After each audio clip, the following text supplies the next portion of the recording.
प्रणाम लंकेश्वर। मैंने तुम्हें पहचाना नहीं। मैं आपको इस कारागार से मुक्त कराने आया हूं। तुमसे पहले भी 3 व्यक्ति यही योजना लेकर आए थे, किंतु मैंने आपने उनके साथ जाना स्वीकार नहीं किया। हां, क्योंकि मैं भगोड़ा नहीं हूं। शंभो शंभो। लंकेश्वर, मैं आपको भागने का परामर्श नहीं दे रहा हूं। मैं आपको यहां से ले जाने के लिए आया हूं। ये सारे सुरक्षा अधिकारी जो इस कारागार की सुरक्षा कर रहे थे, मारे जा चुके हैं। अब आप यहां से एक विजेता की भांति जा सकते हैं। इसका अर्थ यह हुआ कि तुमने अपनी सेना के साथ इस कारागार पर आक्रमण किया है। मैं स्वयं ही अपनी सेना हूं लंकापति। मुझे सहस्र अर्जुन की कही हुई किसी बात का ध्यान आ रहा है। तुम हो कौन? आप जिसके भक्त हैं, मैं उन्हीं का शिष्य हूं। मेरा नाम राम। राम? हाँ लंकापति रावण, राम, ऋषि जमदग्नि का पुत्र, जिसे उसके गुरु ने परशुराम बना दिया। तुम मुझे मुक्ति दिला के मुझ पर उपकार क्यों करना चाहते हो? क्योंकि मैं आपके उपकार का ऋण चुकाना चाहता हूं। मैंने? किंतु मैंने कौन सा उपकार किया है तुम पर? मेरे गुरु शिव शंकर ने मुझे आदेश दिया है लंकापति कि यदि मैं आपको इस कारागार से मुक्त करा दूं, तो वो मेरी ओर से उनकी आधी गुरु दक्षिणा होगी। गुरु दक्षिणा का साधन जुटाने में आपने मेरी सहायता की है। ये उपकार ही तो है।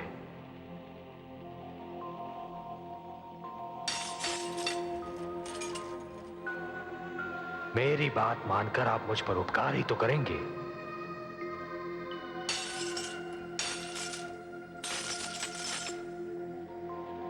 अब आइए, इस चार दीवारी के बाहर स्वतंत्रता आपकी प्रतीक्षा कर रही है।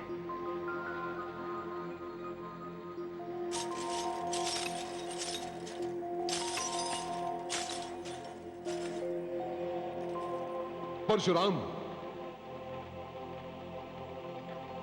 आप मुझे राम ही कहिए लंकापति रावण।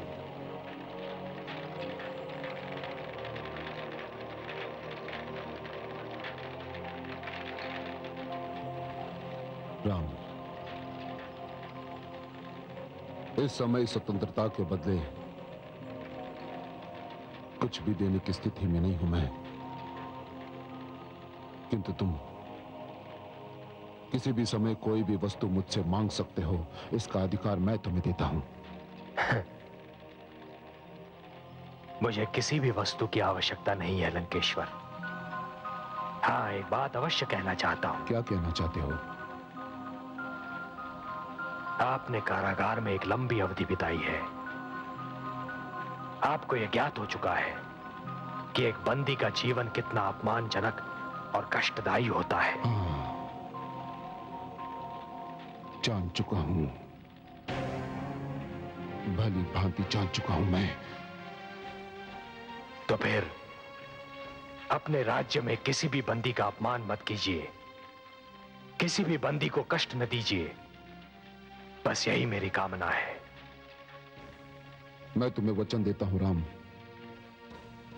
कि बंदियों के साथ उनके वर्ग और श्रेणी के अनुसार ही व्यवहार करूंगा। मैं वचन देता हूं। राम, तुम्हारा धनुष बहुत सुंदर है। यह मेरे गुरु शिव शंकर का उपहार है लंकापति। मैं सदैव इसका सम्मान करूंगा।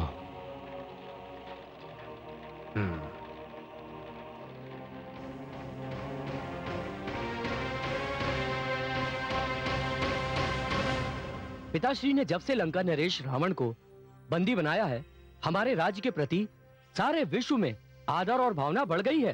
कोई कल्पना नहीं कर सकता था कि पिताश्री रावण जैसे शक्तिशाली सम्राट को चूहे की भांति पकड़कर पिंजरे में बंद कर सकते हैं। और तो और इस घटना के उपरांत चारों ओर से हमें मैत्री के संदेश मिलने लगे हैं। परंतु आश्चर्य मुझे इस बात का है कि लंका वालों ने अपने नरेश को मुक्ति दिलाने का प्रयास क्यों नहीं किया। हो सकता है कि वे प्रसन्न हो कि ऐसे मूर्ख और अभिमानी राजा से उन्हें मुक्ति मिल गई है। मन ही मन वे हमारे पिताश्री का आभार प्रकट कर रहे हो।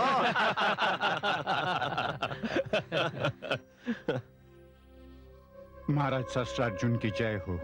कहो महामंत्री, कुशल तो है? चुप क्यों हो महामंत्री? महाराज, लंकापति रावण कारागार से भाग निकलने में सफल हो गया। क्या? कैसे? भोर भये जब प्रातःकाल के पारी वाले संतरी कारागार पहुंचे तो क्या हुआ? रावण कारागार में नहीं था। और वो संतरी, वो कहां मर गए थे? वो सत्य ही मर चुके थे। कारागार में उपस्थित समस्त सैनिक मारे जा चुके थे। तो इसका अर्थ यह हुआ कि रावण की सेना की एक टुकड़ी ने कारागार पर आक्रमण करके रावण को छुड़ा दिया। महाराज, एक घायल बंदी ने बताया कि किसी सेना की टुकड़ी ने आक्रमण नहीं किया था। तो फिर? उसका कहना था कि केवल चुप क्यों हो गए? उसने बताया कि केवल एक नवयुवक ने कारागार में घुसकर सबको मार भी डाला और रावण को छुड़ा भी ले गया। केवल एक नवयुवक? एक नवयुवक अर्थात परशुराम। सेनापति!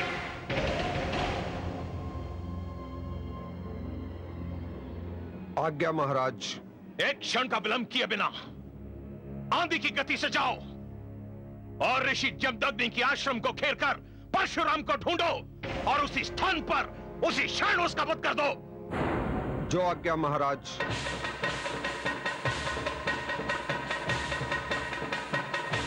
परशुराम!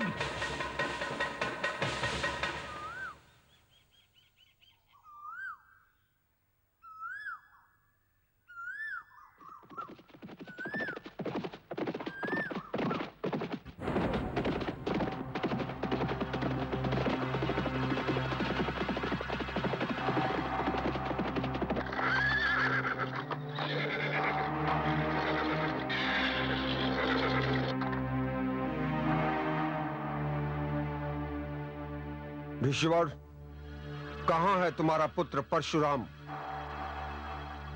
वो यहां इस आश्रम में नहीं रहता।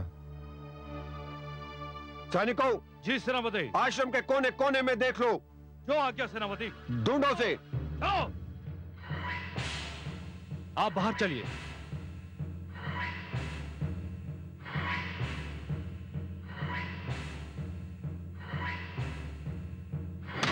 आज! हाँ?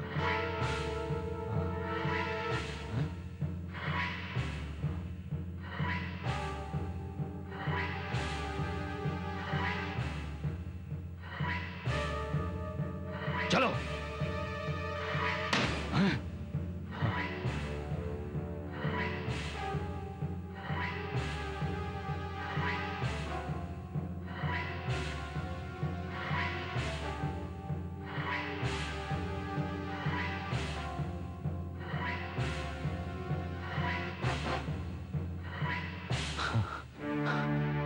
हमने सारा स्थान देख लिया, वो यहां नहीं है। मैंने आपसे पहले ही कहा था सेनापति कि परशुराम यहां से जा चुका है। उसकी और मेरी राहें अलग हो चुकी है। अब वो यहां इस आश्रम में कभी नहीं मिलेगा। आपको इतना तो ज्ञान होगा कि वो यहां से कहां गया। मुझे तनिक भी ज्ञान नहीं कि वो कहां गया है। सत्य तो यह है कि हम में से किसी को ज्ञात नहीं कि वो कहां है। वो गया अवश्य है, परंतु वो किसी को बता के नहीं गया कि वो कहां जा रहा है और किधर जा रहा है। ठीक है ऋषिवर, इस समय तो हम यहां से जाते हैं, किंतु कुछ सैनिक यहीं रहेंगे यह देखने के लिए कि आपकी बात में कितना सत्य है। और मुझे यह बताने की तनिक भी आवश्यकता नहीं कि यदि आपकी बात असत्य सिद्ध हुई तो आपका क्या होगा।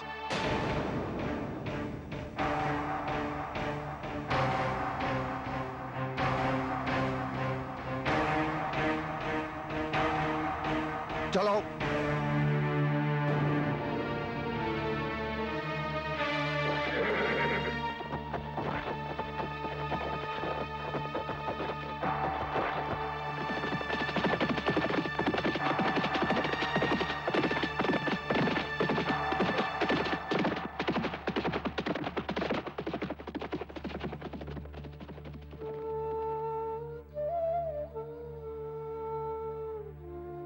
पता नहीं मेरा पुत्र कहाँ है। मेरा मन कह रहा है वो जहां कहीं भी होंगे सकुशल होंगे। मेरा मन कहता है कि मेरे पुत्र ने कुशलता से बैर मोल लेकर मृत्यु से मित्रता कर ली है।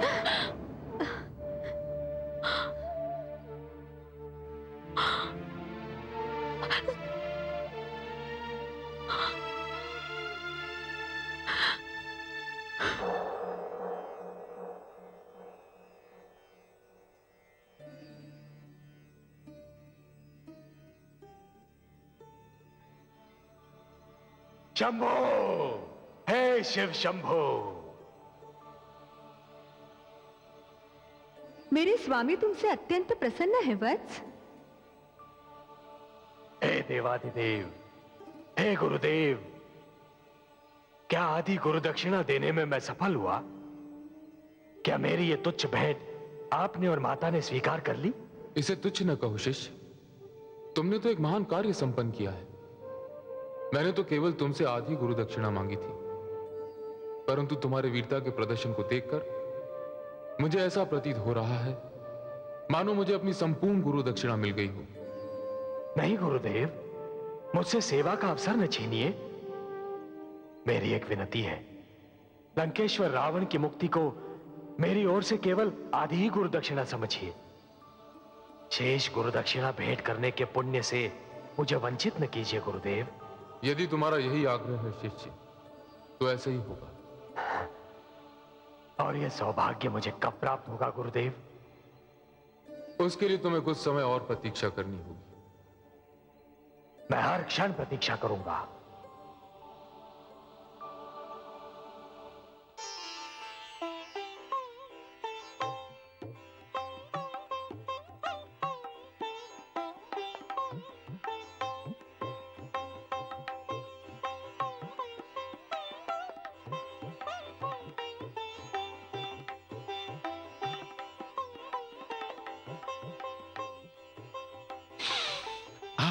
रेणुका, आज आपने कुछ अधिक ही मन लगाकर खीर बनाई है।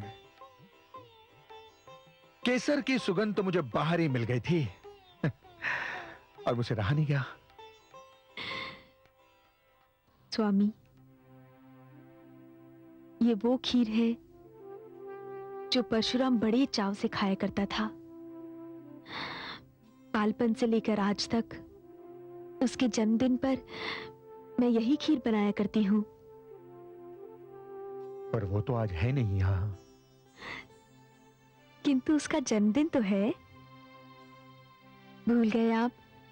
वर्षों पहले आज ही की रात तो मेरे परशुराम का जन्म हुआ था।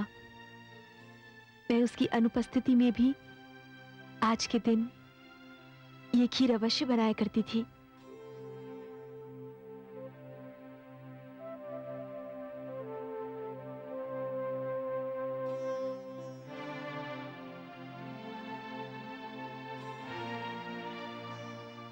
क्या वास्तव में ये खीर परशुराम को बहुत भाती थी? हाँ, वो तो इस खीर की सुगंध पाते ही उतावला हो उठता था। पता नहीं उसे स्मरण भी है या नहीं कि आज उसका जन्मदिन है। ये खीर का पात्र मुझे दे दीजिए। अवश्य, किंतु क्यों? मैं इसे लेकर उसके पास जाऊंगी। इस समय रात्रि में? दुष्ट सहस्रार्जुन के राज्य में रातें अधिक सुरक्षित होती हैं। दिन में तो उसके सैनिक भूखे भेड़ियों की तरह भ्रमण करते रहते हैं। लाइए, मुझे खीर दे दीजिए, मैं अभी लेकर जाती हूँ।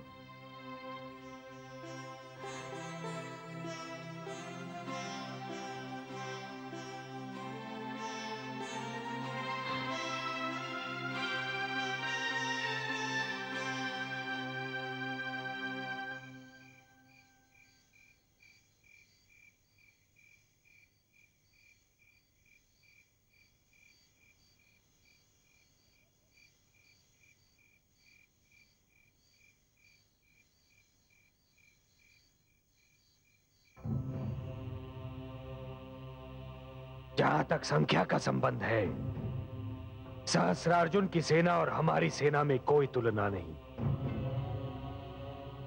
हमारे एक के उत्तर में सहस्रार्जुन के पास 1 सहस्र सैनिक है।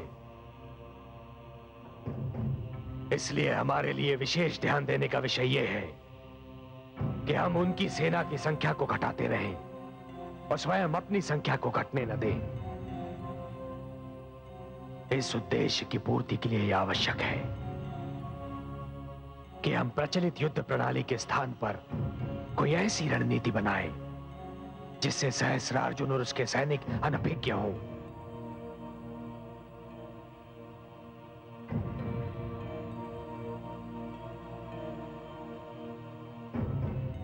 और रणनीति यह है कि मारो और भागो, अर्थात अचानक कहीं से निकलकर शत्रु पर आक्रमण करो, जितनों को मार सको मारो, और जैसे ही शत्रु संभलने लगे भाग जाओ।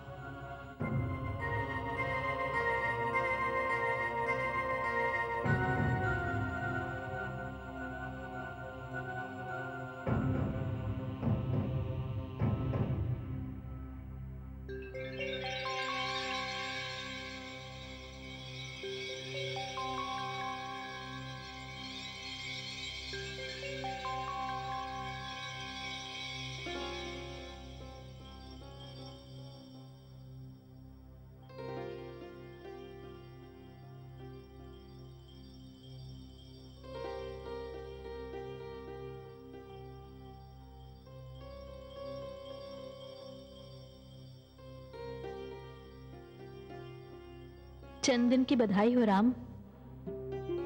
जन्मदिन? भूलने का अभ्यास होता जा रहा है तुम्हें। तुम ये भी भूल गए कि तुम्हारा जन्मदिन है आज।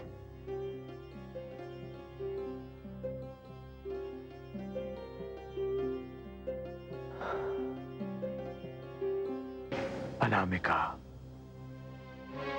मैं तो अपना जन्मदिन केवल उसी दिन मनाऊंगा जब यह धरती सहस्रार्जुन के अत्याचार से मुक्त और उसके बोझ से रिक्त हो जाएगी। ठीक है, तभी मनाना, किंतु अभी चलकर माताश्री और पिताश्री का आशीर्वाद तो ले लो। नहीं, पिताश्री मुझसे रुष्ट है और माताश्री का आशीर्वाद तो सदैव मेरे संग है। देखो, मैं तुम्हारे लिए तुम्हारी मनभावन खीर लेकर आई हूं। तुम्हें रात्रि के समय इस वन में नहीं आना चाहिए था।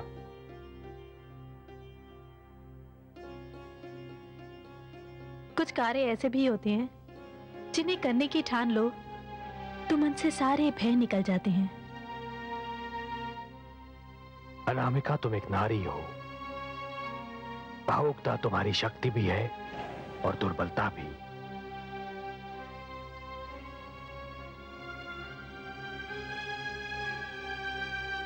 परंतु मैं जीवन की जिस राह पर आ खड़ा हुआ हूं, वहां भावुकता के लिए कोई स्थान नहीं है।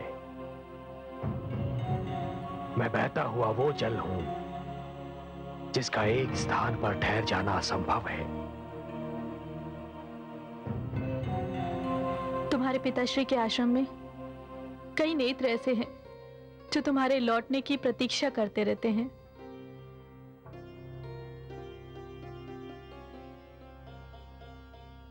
उन नेत्रों से कह दो अनामिका कि प्रतीक्षा करना बंद कर दें, क्योंकि ये तो मैं स्वयं नहीं जानता कि मैं लौटूंगा भी या नहीं। नहीं, वे नेत्र बड़े ही ढीठ हैं, मेरा कहा नहीं मानेंगे। चाहे मार्ग देखते देखते वे पथरा ही क्यों ना जाएं।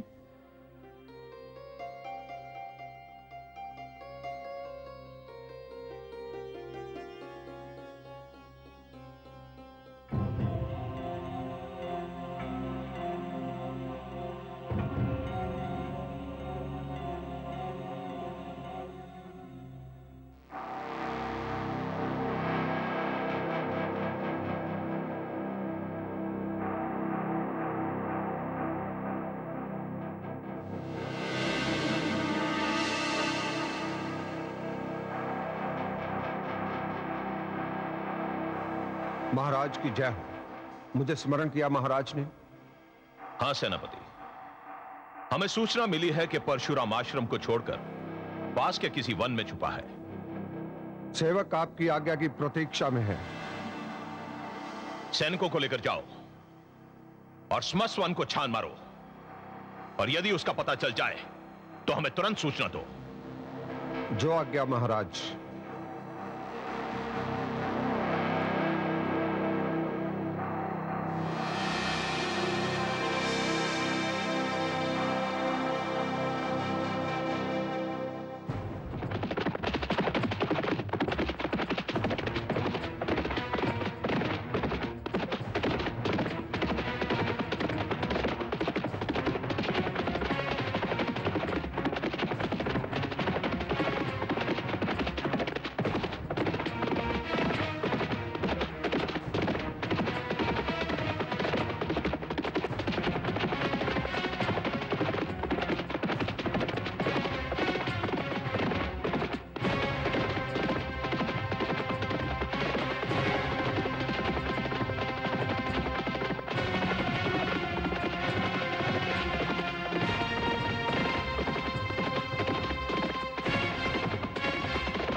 ठहरो।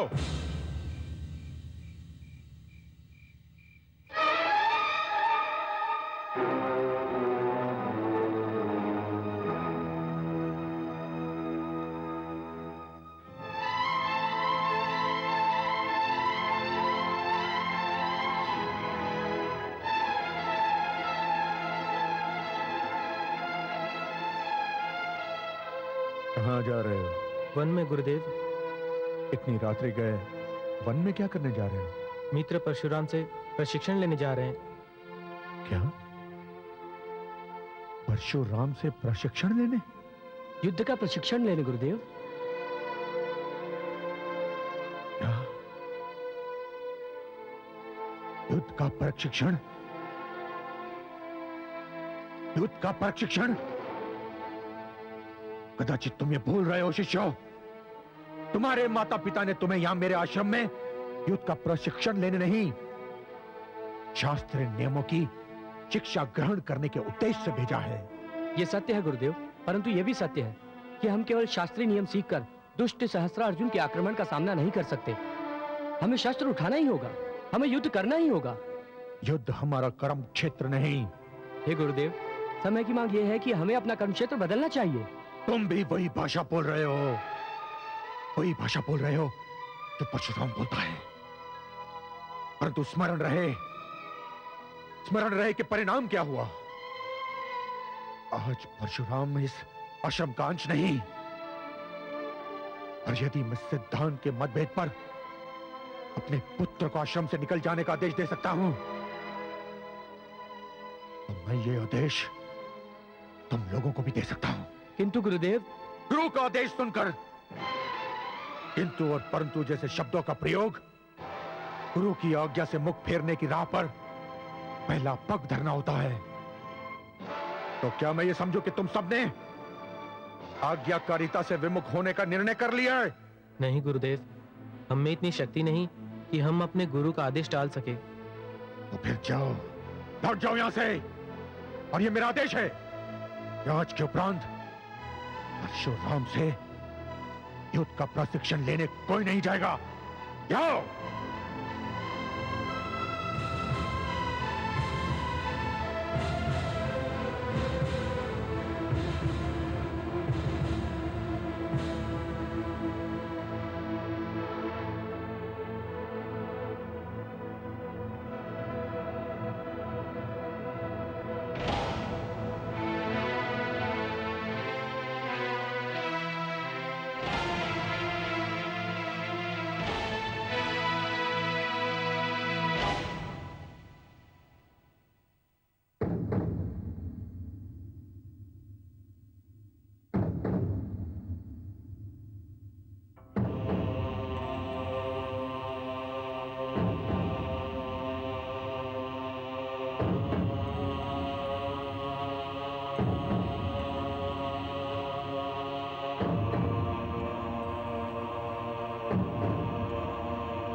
राम,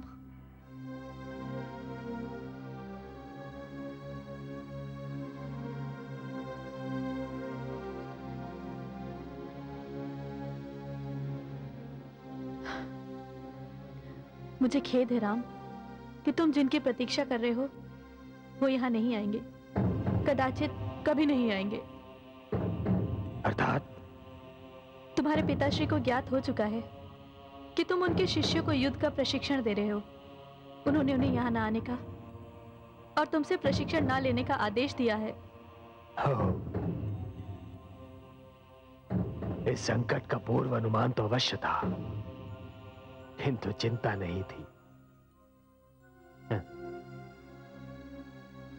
ऐसे संकट भी मेरा मार्ग नहीं रोक पाएंगे। मैं अकेला ही लड़ूंगा। मुझे तुम्हारी वीरता पर संदेह नहीं है, किंतु नीति पर है। क्यों? मुझे ज्ञात है कि तुम अकेले इस समस्त सेना पर भारी हो और इसका प्रमाण भी मैं देख चुकी हूं। किंतु सहस्रार्जुन की सेना से लड़ने के लिए किसी दूसरी सेना को प्रशिक्षण देने का उद्देश्य केवल एक सेना का निर्माण करना नहीं था। इसका उद्देश्य था अत्याचार और अन्याय के विरुद्ध समस्त समाज में जागृति लाना, आत्मरक्षा की चेतना फैलाना और समाज को यह बताना कि अत्याचार चुपचाप सह लेने से अत्याचार का अंत नहीं होता। अत्याचार का विरोध होना ही चाहिए। तुम सत्य कह रही हो अनामिका, किंतु यह भी तो सत्य है कि अब यह सब नहीं हो सकता। क्यों नहीं हो सकता? क्योंकि मैं अकेला ये सारे कार्य तो नहीं कर सकता। तुम अकेले नहीं हो राम, मैं हूं तुम्हारे साथ। और तुम भी क्या कर लोगी? बहुत कुछ कर सकती हूं मैं दूसरे आश्रमों में जाकर युवकों के बीच जागृति फैलाऊंगी। मैं उन्हें तुम्हारे साथ तुम्हारी सेना में सम्मिलित होने के लिए प्रेरित करूंगी। मैं दिन भर तुम्हारे माता पिता और सुशीला की सेवा करूंगी और रात्रि में तुम्हारा संदेश फैलाऊंगी। ये युद्ध केवल है ही क्षत्रियों और भार्गव के मध्य नहीं है, ये तो एक अत्याचारी वर्ग के विरुद्ध समस्त समाज का युद्ध है। उस वर्ग के विरुद्ध है जो गुरुकुल और आश्रमों की संस्कृति को मिटाने पर तुला हुआ है। अनामिका, मेरे मन में तुम्हारे लिए आदर बढ़ गया है।